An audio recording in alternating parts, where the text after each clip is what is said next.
Donc voilà, bienvenue pour la deuxième partie de ma vidéo sur ma grossesse et accouchement.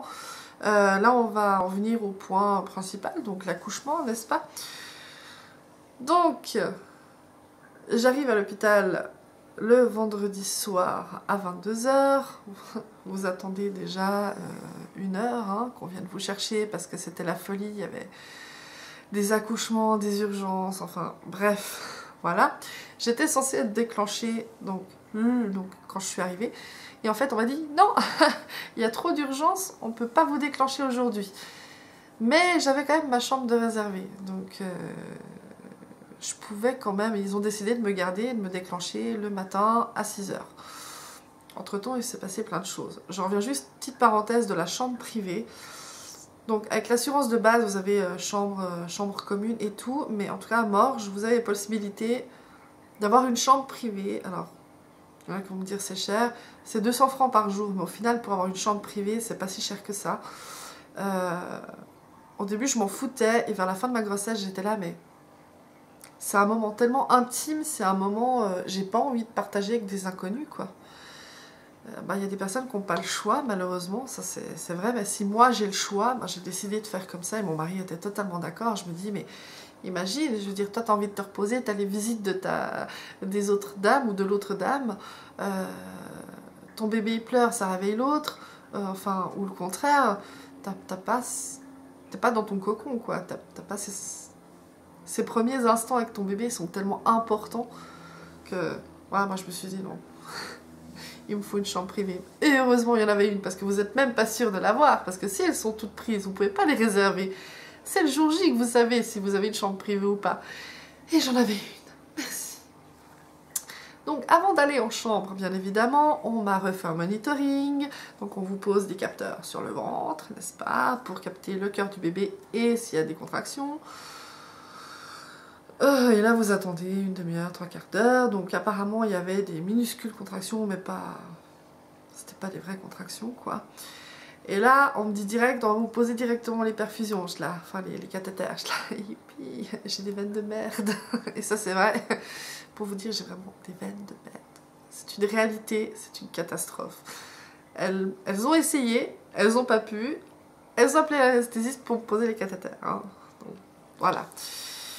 Donc il est venu me poser ces cathéters-là, et là je tremblais, mais je sais même pas pourquoi je tremblais, parce que j'étais zen, mais je tremblais. Voilà. Apparemment c'était normal, c'est le corps qui réagit comme ça. Donc je retourne en chambre avec mes jolies petites mains scotchées, n'est-ce pas? Et là je dis à mon mari, mais rentre quoi, ça sert à rien. Ça sert à rien de rester, je vais te déclencher demain matin, on va dormir quoi. Puis de toute façon je dis, même viens pas demain matin à 6 h, ça sert à rien, je vais pas accoucher dans la seconde. Repose-toi mon gars, repose-toi. Alors je l'ai envoyé à la maison. J'ai essayé de dormir, j'ai rangé mes petites affaires et tout. Bon, je vous cache pas que vous savez que vous allez accoucher, donc vous me dites il faut que je dorme, mais vous n'arrivez pas tout de suite. Et là à 5 h 30, donc on vient me chercher pour m'amener en salle d'accouchement directement. Voilà. Donc là, on m'installe, on me pose le monitoring, on retouche mon col. Et là, en fait, j'ai compris pourquoi j'avais aussi mal. C'est qu'en fait, manque de bol, elle m'a dit, vous n'avez pas de chance parce qu'en fait, elle ne trouvait pas le col. Et en fait, c'est parce qu'à la place d'être droit comme ça, il était dévié. Donc pour le chercher, il fallait... C'était horrible, quoi. C'était horrible. Donc voilà, touche mon col. Et on me met donc le premier comprimé pour essayer de ramollir le col. Donc ça fait pas grand chose, hein. On vous le pose, vous sentez pas grand chose, vous attendez, vous essayez de redormir, mais le problème c'est qu'avec ces capteurs à la noix sur le ventre, je vous cache pas que c'est pas agréable du tout, en tout cas moi je l'ai mal vécu. Là j'ai commencé à faire du ballon après, donc je devais d'abord rester droite pour que l'ovule se dissout en fait, hein, parce que c'est... voilà. Ensuite... Donc ça c'était à 6 h, on m'a mis l'ovule, vers un peu avant 9 h, elle est venue me percer la poche des os. Et ça c'est, vous vous dites mon Dieu c'est horrible parce que vous voyez la taille de la baguette, vous dites mais non c'est pas possible, elle va pas faire ça. Pff, on sent rien, je vous dis, le plus désagréable c'est quand elle va choper le col justement, qui est le plus désagréable. Et là, vous sentez juste un petit gratouillement, mais ça fait pas mal, hein, donc vous avez juste l'impression de vous faire dessus. Et ça coule. Et erreur, ne croyez pas que la poche des os, une fois qu'elle est percée, c'est percé et que voilà, vous perdez l'eau et que c'est fini. Non, non, non, non, non, non, non, non, non, ça coule jusqu'à ce que vous accouchiez. Voilà, moi je ne savais pas. Moi je pensais que la poche des os, une fois que c'était percé, c'était bon. Ah bah non. Ah bah non. T'en mets partout. C'est très glamour. Tu vas aux toilettes, t'en mets partout. C'est génial. Bref, il n'y a pas que du glamour dans l'accouchement, hein. Donc déjà ça, et là, ouais, là je commence déjà à avoir des contractions, des petites contractions tout à fait supportables, j'arrivais totalement à gérer. En plus j'avais demandé un ballon, et là avec le ballon j'étais vraiment bien. On m'avait enlevé les capteurs un moment en plus, donc j'étais vraiment à l'aise, c'était des contractions totalement supportables, je me balançais vraiment sur mon ballon, je marchais, j'étais bien. Et ensuite... Donc ça c'était à 9, ouais, vers juste un peu avant 9h. Voilà. Et là, à 10h30, on vient me mettre la perfusion de cytosine. Donc là, je te la non, s'il vous plaît, je commence à avoir des contractions. Ouais, mais ça avançait pas assez vite, quoi. Et comme j'avais un diabète gestationnel, c'est ça qui les inquiétait le plus. C'était le diabète, en fait, tout simplement. Donc vous êtes 2 fois plus surveillé. Donc là du coup, vu qu'on me met de l'ocytocine et que ça provoque des contractions très violentes, y a bébé, des fois il ne supporte pas. Donc ils vous mettent les capteurs du début à la fin donc, pour capter les contractions et le cœur de bébé. Et là, vous les enlèvez plus, n'est-ce pas? J'avais pas la péridurale, hein, je précise. Hein. Et là, je dis, ça va pas le faire. C'est tellement désagréable d'avoir ces trucs sur le ventre, mais enfin, ça m'a crispé, ça me crispait en fait. Et là, on met la perfusion. Donc, monsieur allait arriver, il arrivait vers midi, je crois. Et là, voilà, j'essaye de bouger un peu sur le ballon, mais voilà, avec les capteurs, ça jouait pas trop, donc c'était pas trop ça, donc je devais rester allongée. Et là, voilà, ça va très vite. Alors, je vous cache pas que c'est très surprenant parce que ça va très très vite. Les contractions, elles arrivent très très vite. Et c'est pas tout doucement. Enfin, on n'a pas le temps de s'adapter à la douleur en fait. Parce que la douleur, elle est là, elle est vive et elle est tout de suite. Voilà. Et là, vous voyez le monitoring. Je sais plus à combien j'étais sur le monito pour les contractions. À chaque fois que vous voyez monter, non, c'est pas possible, je vais pas tenir. Et là, ça commence à être fort. Mais je tiens. Je tiens. Donc, elle vient toucher mon col vers midi, juste quand mon mari arrive, en fait. Et là, j'étais à presque 3, déjà. Donc, ça avait bien avancé. Et voilà, je continuais à faire mes exercices de respiration, voilà, à me mettre dans des positions confortables pour aider bébé à descendre. Mon mari était là, et on était tous les deux calmes. Donc à un moment donné, on me dit que l'autre salle était libre, où il y avait une salle que je voulais absolument, j'ai pu la voir au dernier moment, où il y a une grande baignoire. Donc une baignoire pour prendre un bain, justement. Et je suis là, ouais, un bain, trop bien. Ah, trop bien. Donc, le temps qu'elle fasse couler le bain, c'était déjà 2 heures. Allez, non, pas 2 heures, c'était... J'ai été dans le bain, c'était 1h30 de l'après-midi, je crois. Et là, je commençais vraiment à avoir bien mal, en fait. Vraiment, je commençais à souffrir, mais c'était encore toujours concentré au niveau du bas-ventre. Voilà, c'était vraiment devant, donc je gérais. J'arrivais à gérer. J'étais mal, j'étais très mal, mais je gérais. Et là, en fait, donc j'ai toujours les capteurs sur le ventre, n'est-ce pas? Dans la baignoire, c'est des capteurs spéciaux qui vont aussi dans l'eau. Mais le problème, c'est que j'avais la perfusion de cytosine là, et qu'ils ont dû m'injecter de l'insuline, parce que mon corps, il produit des efforts, et du coup, il devait m'injecter du sucre ou de l'insuline, je sais plus quoi, mais bref. Donc du coup, je vous laisse imaginer, vous avez une baignoire de rêve, vous avez qu'une seule envie, c'est de vous plonger dans l'eau chaude et de vous détendre, et vous vous retrouvez comme une baleine échouée, comme ça. Comme ça. les deux mains en dehors de la baignoire, avec les capteurs sur le ventre, à poil. Voilà. Et vous pouvez pas bouger en fait. Donc, ça m'a fait tout l'effet contraire. Je ne me suis pas détendue du tout. C'était de pire en pire. Voilà, et je crois que c'est ça qui est... Le pire, c'était de ne pas pouvoir bouger, de ne pas pouvoir me mettre dans l'eau quand je voulais, d'avoir ces capteurs qui vous serrent le ventre, plus la douleur. Non, c'était vraiment insupportable. Et là, vers 4 heures, il fallait que je sorte. Il fallait que je sorte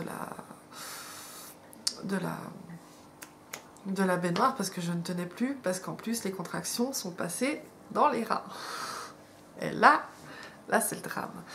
Vous vous dites sur le moment, j'ai trop mal, et quand ça passe dans les reins, vous vous dites, c'est pas possible, je vais mourir. Je vais mourir. Surtout que la perfusion d'ocytocine était à fond. Et j'ai cru que j'allais crever. Mais sincèrement, c'est un truc, on peut pas décrire la douleur, tellement c'est indescriptible. Surtout dans les reins.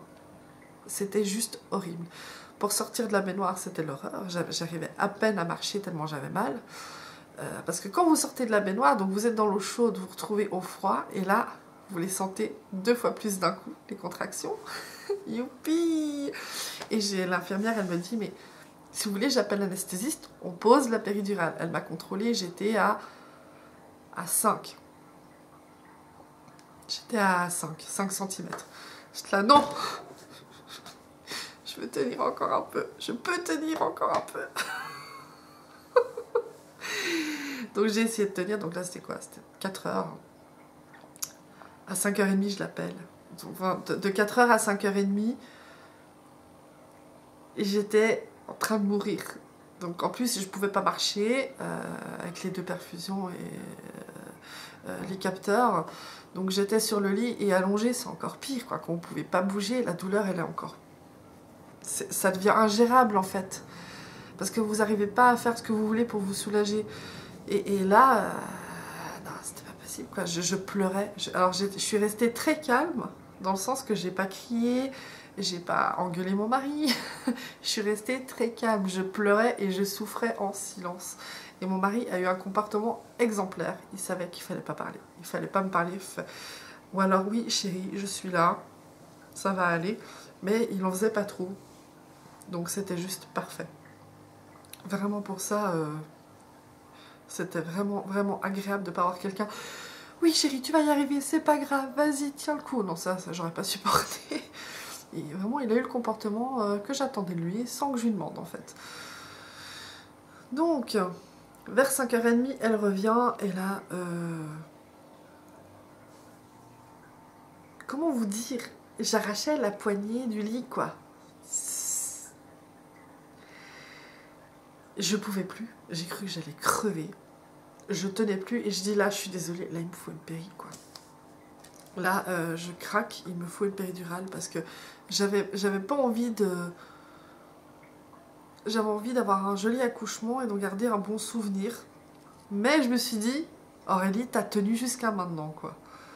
En étant provoquée, en étant déclenchée sous perfusion d'ocytocine depuis 10h30, 11h le matin, à fond, tu as tenu, en plus elle m'a contrôlé, j'étais à 6 cm, tu as tenu jusqu'à 6 cm. Donc j'étais fière, j'étais là, voilà, j'ai tenu ce que je voulais tenir, et maintenant c'est bon, j'ai plus envie de souffrir, j'ai envie d'avoir un bel accouchement, donc appelez-moi l'anesthésiste. Et là je vous promets que... Il y avait une horloge, je crois qu'il a mis peut-être, allez, 10 minutes à venir l'anesthésiste, hein, mais j'ai cru que c'était 2 heures, c'était horrible. C'était horrible. Les secondes vous paraissent des heures, tellement vous êtes en souffrance et que vous attendez le Messie qui va arriver. Et là, le Messie arrive, entouré d'une aura. Oh, et vous lui dites, oh, je vous aime. Et là, il vous répond, vous n'êtes pas la seule à me le dire. Ça me rassure. En fait, là, je rigole, mais je rigolais pas sur le moment. Non, je rigolais pas du tout. Hein. Non, je rigolais absolument pas. Hein. C'était du style je vous aime. Non, c'était affreux. Et là, en Suisse, en tout cas, mon mari a pu rester avec moi quand on m'a posé la péridurale. Donc, on vous la pose comme dans Baby Boom, hein, je pense que vous avez déjà regardé Baby Boom, sûrement. Le plus difficile, c'est que vous devez garder une certaine position pour faire le dos rond, mais que vous ne devez pas bouger entre les contractions. Et vous devez avertir quand vous avez une contraction, parce que c'est... Si vous bougez, en fait, ça peut être hyper dangereux, donc vous devez vraiment pas bouger. Et là, mon mari était extraordinaire, il m'a bien distraite, mais je vous cache pas que je sais pas comment j'ai fait pour gérer ces contractions-là, à ce moment-là. Je ne sais pas où j'ai puisé cette force de ne pas bouger, pendant qu'on vous pose cette péridurale. Super, j'ai rien senti. Il y en a qui appréhendent la péridurale. Alors si elle est bien faite, si vous bougez pas, si vous écoutez bien ce qu'on vous dit, sincèrement, c'est un peu désagréable, oui, quand même, on vous plante une aiguille dans le dos, hein, mais ça fait pas mal. Franchement, sincèrement, ne paniquez pas, parce que franchement, c'est rien du tout. Limite, j'ai eu plus mal quand on m'a posé les cathéters. Et là, ça a été très très vite. En 15 minutes, j'ai été soulagée, et là, je planais. J'étais... Et ce qui était encore plus génial, sincèrement, c'est que c'était tellement bien dosé, donc la péridurale était tellement bien dosée, que je sentais toutes les contractions. J'avais pas mal, mais je sentais tout, et je sentais ma fille, je savais pas encore que c'était une fille, hein, on va dire bébé encore, je sentais bébé qui descendait vraiment dans le bassin, elle était bien positionnée, et elle appuyait bien sur le col. Et là, la sage-femme m'a dit, vous pouvez faire des petites poussées comme ça régulièrement pour l'aider à avancer gentiment. Ce que j'ai fait en fait. Donc là, c'était genre 19h. Par là autour, je vous dis des heures approximatives. Hein. Ouais, 19h, 19h30. Et là, ça a été très vite. Par contre, alors le truc que je dois aussi vous dire, c'est que quand vous êtes sous péridurale, donc moi je sentais mes jambes, hein, mais vous pouvez pas vous lever. Hein. Par contre, on doit vous vider la vessie. Donc oui, on vous met une sonde urinaire, mais bon, vous sentez rien, vous êtes sous péridurale, vous sentez que dalle. Hein. C'est vraiment rien du tout, mais voilà, je préfère le dire parce que des fois, je trouve qu'on ne donne pas ces petits détails-là dans les vidéos et je trouve que c'est important à savoir. Oui, on vous sonde la vessie, parce que c'est normal. Hein. Mais c'est rien, franchement, c'est rien du tout. Vous êtes sous péridurale, vous sentez rien, donc tout va bien. Et là, donc ça avance bien, elle vient régulièrement me contrôler, donc je passe à 7, je passe à 8, je passe à 9, et tout d'un coup, dilatation complète, c'était vers 22h. Donc 22h, on me met les étriers, moi je voulais accoucher sur le côté, mais bon, c'était pas possible avec les 2 perfusions, plus les capteurs, parce que j'avais toujours les capteurs, hein, parce que... faut dire que j'avais un bébé hors norme. Enfin, hors norme, non, j'exagère, bien sûr. Mais dans le sens que, même la sage-femme m'a dit, vous avez un bébé robuste, parce que l'ocytocine à fond depuis la journée, elle a supporté, enfin, le bébé a supporté super bien les contractions, quoi. Ce qui fait que le travail avait vraiment pu avancer super bien. Donc voilà, et là, on me dit, bon, on va essayer de pousser. Et là, donc... j'ai oublié un passage très important, très très important. C'est que j'avais pas le truc pour la péridurale, j'avais pas le truc où vous appuyez dessus. Hein. C'est la sage-femme qui venait doser la péridurale régulièrement, qui remettait du produit. Et juste avant de m'installer pour faire les poussées, voilà, je ressentais les contractions douloureuses. Et là, elle m'a mis la moitié de la dose d'avant. Et en fait, c'est exprès. Et je trouve ça génial, c'est que j'ai souffert, je sentais les contractions, ça me faisait mal, mais c'était gérable. Et en fait, ça vous permet vraiment de tout sentir de début à la fin, mais vraiment de sentir le passage du bébé, vraiment de tout sentir sans avoir trop mal. Et ça, je trouve ça extraordinaire, parce que quand je vois certains accouchements où elles poussent, mais elles sentent rien, je trouve ça tellement dommage. Je trouve ça tellement dommage de ne pas sentir ton enfant. Enfin, c'est... ouais, c'est dommage. Donc là, bref, péridurale super bien dosée. Et là, à ce moment-là, je me retourne vers le monitoring juste avant de pousser. Et je vois la courbe des contractions. Et je me souviens plus quel chiffre c'était. Et j'étais là, mais putain, je serais morte là. Heureusement que j'ai fait la péridurale parce que je serais morte. Bref, donc là je commence à pousser et sans vous mentir, et j'ai poussé tellement bien que la sage-femme m'a demandé si c'était vraiment mon premier enfant. J'ai poussé en 15 minutes. J'ai poussé 3 fois 4 fois, ou 4 fois 3 fois, un des deux, et bébé était dehors. Voilà, j'ai poussé 15 minutes. Donc ça va.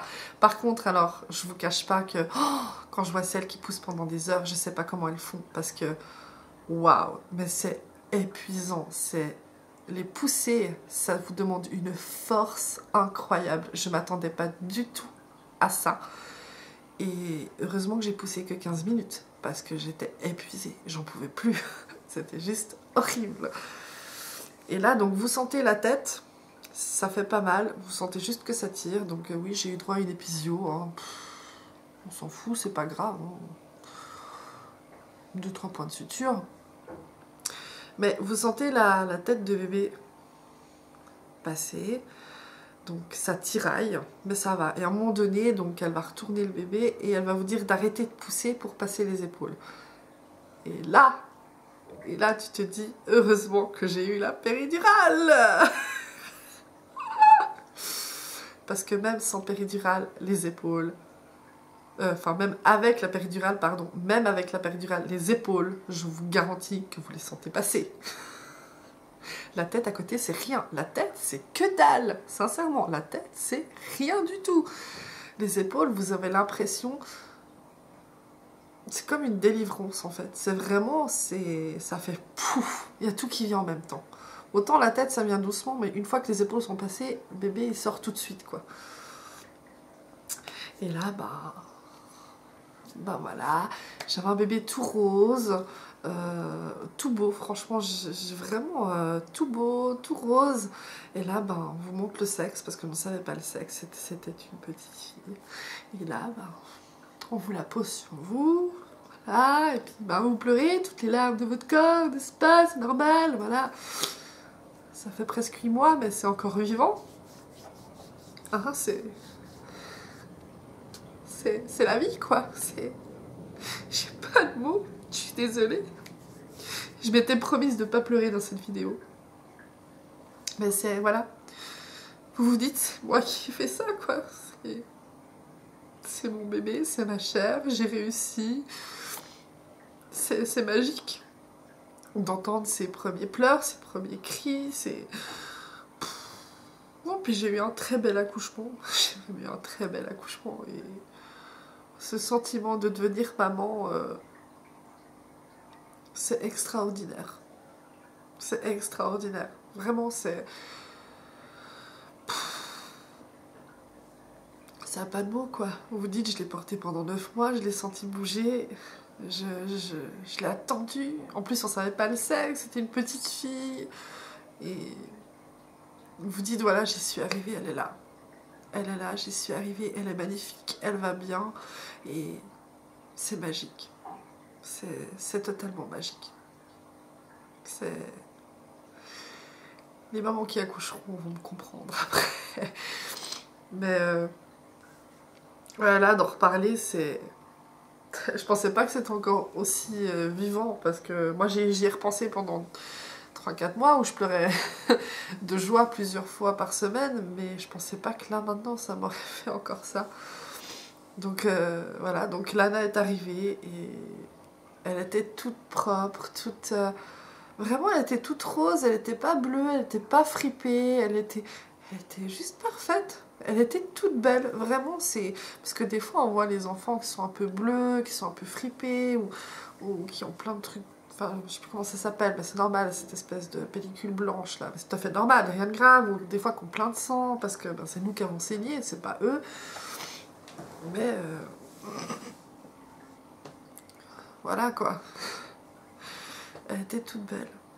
Et là t'es shooté. Alors là, je vous cache pas que t'as l'impression d'avoir fumé 10 bédos, 10 joints, 10 pets. Hein. Ah ouais, là t'es shooté, t'es stone. T'as tout qui redescend. Et Et voilà, après, c'est papa qui s'en occupe, qui l'habille avec la sage-femme, pendant que vous, vous devez quand même encore expulser le placenta. Faut pas oublier, c'est pas quand le bébé est sorti que c'est fini. Non, non, non, non, non, non, non, non. Vous avez le placenta expulsé aussi, donc moi j'ai eu de la chance, j'ai juste toussé 2 fois et puis c'était dehors. Et là en fait on vous propose, en tout cas moi on nous a proposé à nous de regarder comment s'était fait le placenta. Donc on a regardé et c'est impressionnant. C'est impressionnant. C'est dégueu, hein. Pas se cacher, c'est dégueu. Mais donc elle vous montre vraiment la poche et vous êtes là, mais c'est pas possible. Le bébé il tenait là-dedans. Non, je vous crois pas, c'est une blague. Ah purée, c'est impressionnant comme la nature elle est bien faite et tu te dis mais c'est incroyable le corps humain ce qu'il est capable de faire. C'est un truc de malade. Donc voilà, là vous restez après ça vous restez encore parce que maman on a dû me recoudre.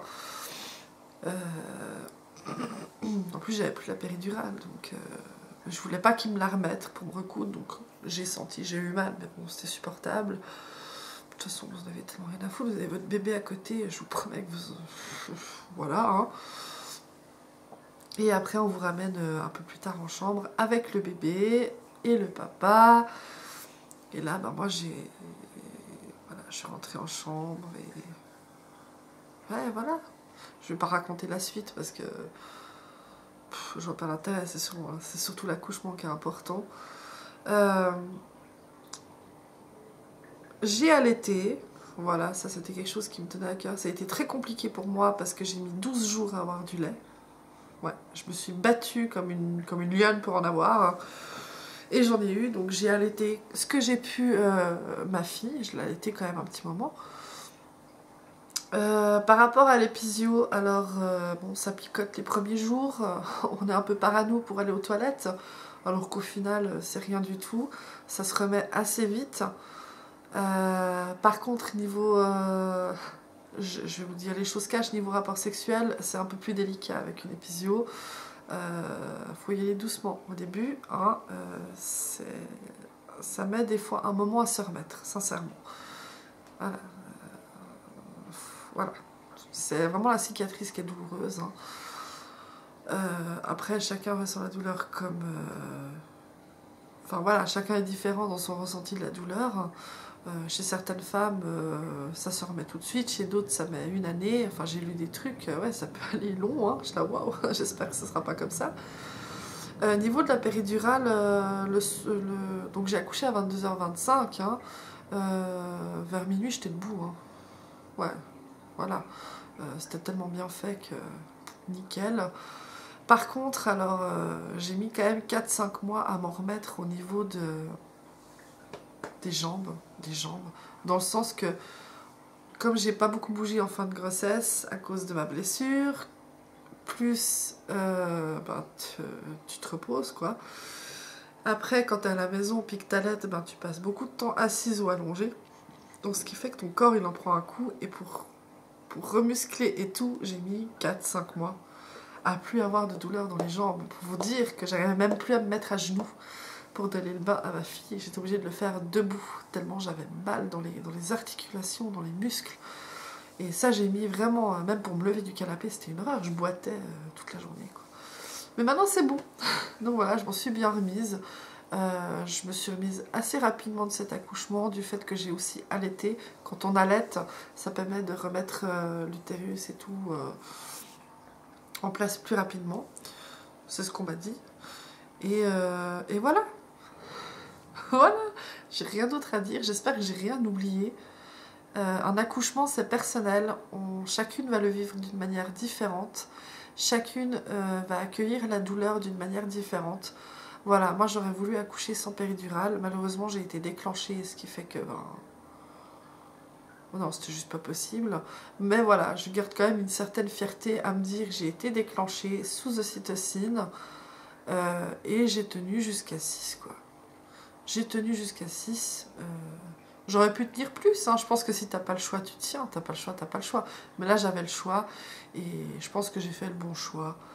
Et ça m'a permis vraiment d'avoir un bel accouchement. Comme quoi, quand on a un diabète gestationnel, ou quand on est en surpoids, soi-disant gros bébé, ça finit pas forcément en césarienne, ça finit pas forcément en prématuré et tout. Hein. J'ai eu un accouchement super, vraiment super. Le diabète gestationnel, pour y revenir, j'en ai plus. Voilà, c'est parti. Hein. Après l'accouchement, je contrôle encore régulièrement, mais j'ai plus rien. Petite parenthèse, bébé estimé à plus de 4 kg faisait 3 kg 250. Je vais le frapper, le gars. Je vais le frapper. Bouffon. Ouais, donc voilà. Ne vous fiez pas aux estimations, s'il vous plaît, parce que voilà, c'est souvent pas très juste. Ou alors, voilà, ça donne une indication, mais voilà. Plus de 4 kilos, j'étais à 3 kg 250. Donc vous voyez, j'aurais même peut-être pas eu besoin d'être déclenchée au final. Mais bon, ce qui est fait est fait, je regrette pas du tout. Voilà. Donc voilà, s'il y a des futures mamans qui m'ont regardé, je vous souhaite sincèrement un bel accouchement. Vraiment que vous ayez votre bébé dans vos bras le plus vite possible. Voilà. C'est tout ce que je peux vous souhaiter, un joli bébé, en bonne santé surtout, et que ça se passe bien. Voilà. Et je pense aussi à toutes les mamans qui ont eu des accouchements difficiles. Voilà, faut pas oublier ces personnes-là. Moi, je suis quelqu'un qui pense beaucoup aux autres. Voilà. Je me suis toujours dit, moi j'ai eu de la chance d'avoir un bel accouchement. C'est pas le cas de tout le monde malheureusement. Et voilà, je pense quand même fort à toutes les futures mamans au final. Ça vient vraiment du cœur.